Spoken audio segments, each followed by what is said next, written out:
మేము గోధుమ పిండి ఎగ్ దోశ చేయబోతున్నాం. ముందుగా ఒక కప్పు గోధుమ పిండి తీసుకొని దాంట్లో కొంచెం సాల్ట్ వేసి కొన్ని వాటర్ వేసి బాగా కలపాలి. ఆ తర్వాత షాప్కి వెళ్ళి 2 ఎగ్స్ తెచ్చుకోవాలి. ఆ 2 ఎగ్స్ తెచ్చుకోకపోతే నార్మల్గానే దోశ వేసుకొని తినేయచ్చు. ఆ తెచ్చుకున్న 2 ఎగ్గులు పగలగొట్టి దాంట్లో వేసి బాగా కలపాలి. తర్వాత కొంచెం కారం వేసి అలా కలపాలి.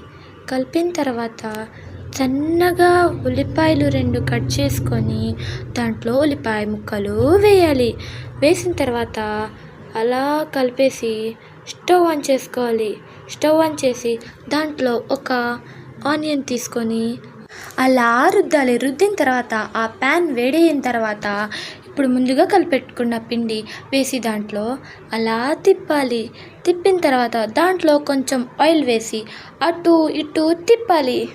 అది ఎర్రగయ్యేంత వరకు అటు ఇటు తిప్పి చేయకండి.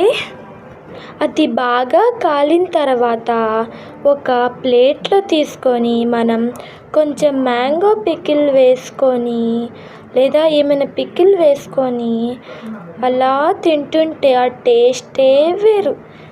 తినేసిన తర్వాత వెళ్ళిపోకుండా కొంచెం సబ్స్క్రైబ్ చేసుకోండి.